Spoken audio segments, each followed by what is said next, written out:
All right, episode 2 and 22 weeks out from the Boston Marathon. In episode 1, I talked a little about my background as well as some context of my training leading up to now. So now we get into the good stuff. I'm going to go through what I've been doing in the last couple of weeks, what I've been focusing on, modifications made to my training, as well as a look at what's to come. The goals of these weeks leading up to what will be an 18-week training cycle has been consistent mileage, consistent heavy strength training, and slowly and safely stretching out my longest run. As you can see the Strava data over the last 6 months, it's really been inconsistent with mileage really going up and down. The last 2 months I've been pretty good about trying to level that out, be consistent no matter what the paces are, trying to get my body used to 4 to 5 days of running again on a consistent basis. At this point, I've stretched my longest run out to 7 miles, and the goal will be to get to 9 before starting that formal 18-week training plan. As I preach all the time, 2 days a week of heavier strength in this phase of this pre-training cycle phase where mileage is low is so important. My focus has been getting 2 days of a heavy lift and then even a third day of Pilates, which is a little bit more active recovery and a little bit more therapeutic. Speaking of therapeutic, what would a PT-led series like this be without some discussion around navigating aches and pains? The two things I've been dealing with are really in the general scheme of things low level and not super severe, but I've been dealing with a little bit of pubic symphysis pain, which if you remember from episode 1, you'll remember that I came off the birth of my second child a year ago and dealing with some soreness in the aftermath of those long runs. I've been working with our colleagues at the Pilates RX. We've been working on a lot of that pelvic control and stabilizing my hip while running, on a lot of pelvic floor tightness and hip rotator tightness.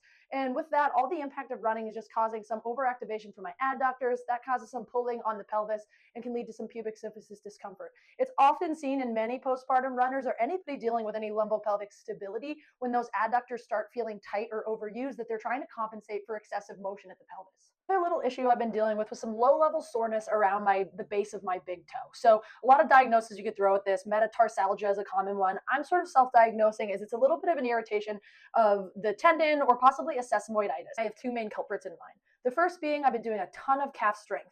And we really promote people doing their lifts and their strength training barefoot to work on strengthening the feet.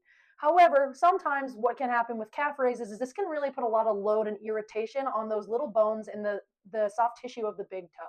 So what I've done is I've swapped from doing my calf raises in socks or barefoot, and I'm now using a lightly cushioned zero drop shoe. We're big advocates of the running shoe doesn't make or break the runner. A running shoe is never the single reason you got hurt, and a running shoe is never the single thing that's going to save you. However, when we're dealing with issues of the foot and ankle, sometimes tweaks of the running shoe can help offload the tissue that's irritated, and that can give some temporary relief while we continue to train. We'll dive much deeper into running shoes in a future episode, but since it's applicable to the modifications I've made in my training with the big toe discomfort I've been having, we'll talk about it here. I'm currently using a 3-shoe rotation. My daily trainer is the Ultra Experience Flow. So this is a 4mm drop shoe, so low to medium amount of drop. And it's a medium amount of stack, about 26 to 30 going up. This shoe, as it differs from my other shoe that I use at 4mm, is a little stiffer. So it does break here, but it's not an excessive amount. This is important as it relates to the discomfort I've been getting because the other shoe I love for speed work or just short runs is my Saucony Kinvara. It's a similar amount of stack, it's much lighter, but it's a lot more flexible. It really does bend, and that toe break can irritate the base of a toe because of all the flexing that happens. So creating a stiffer sole can help alleviate some discomfort. The final shoe in my rotation, and another reason that it applies to the big toe, has to do with drop. So this is the New Balance 1080, and this has a lot more foam, a lot more cushion, and a lot more drop. A little bit more cushion definitely could help offset some of the irritation of the big toe by putting more foam and more material between the road and your toe. However, the little bit of increase in drop, so going from like 4 to 6, which is still not big, 6 is still more in the medium amount of drop, it just predisposes my big toe a little bit more here, and that kind of high heel effect just will ride on that big toe a little bit. A big reason we're doing this series is to bring real, evidence-based advice to the internet for runners. So to ground this in science, I'm going to discuss these 2 recent papers which really go through in detail updates to what we believe runners should be doing for strength training. Let's debunk a few common myths around strength training for runners. First, the biggie. Lifting will make me bulky and slow me down.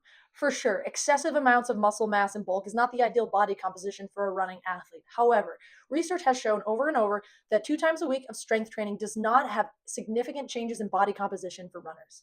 The amount of muscle mass that is added is highly functional and contributes to both performance and injury prevention. The second misconception is actually grounded in some of the most foundational concepts around strength training, like specificity. The concept of specificity in this traditional approach would state that you should be strength training and lifting in ways that are applicable to the demands of the sport of running or muscular endurance, which would indicate that the reps and sets and schema for strength training should be high repetition, low load, which would result in a muscular endurance effect, aka the ability to repeatedly sustain muscular contractions over a long period of time. What the recent research has shown, and what many who work with this population have come to realize, is that runners are already getting enough of the muscular endurance stimulus from just running. So the intention of our strength sessions should not be to continue this redundancy, but instead complement it by increasing the maximal capacity of the tissue. So coming back to summarize these two papers, which had very similar conclusions, the biggest being that for endurance athletes, heavy load resistance training has been reported to be much more beneficial for improving endurance performance. One paper actually went as far to showing detrimental adaptations are more likely to be evoked when resistance training volumes, or in reps and sets in high repetition, are high and combined with an endurance training program. So what is heavy resistance training for practicality and implementation? It is not maxing out or going to the point of failure. Both papers do not support reaching that point. Instead, you should be lifting around 80% of your one repetition max, which in theory would be the amount of weight you could lift only one time. Many people don't know what their 1 RM is, so you can look at it as 2 reps in reserve. Reps in reserve are the number of repetitions that you could have completed before reaching that point of failure.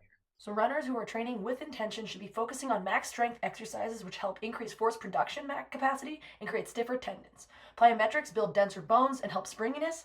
Single leg exercises are specific to the demands of the sport and create stability side to side. Upper body exercises help with the postural endurance and overall strong bodies, and isolating specific tissues and creating better capacity for important muscles involved in this sport. For episode 2. Episode 3 will be coming out shortly before most people start their formal training cycle, and we are going to focus a little bit on goal setting for your race, paces, heart rate zones, easy running, and all that fun stuff. A reminder to subscribe to make sure you get notifications with new episodes. And in the description of this episode, we will have linked the research papers as well as our 26.2 strong strength program and all the other things you need as research.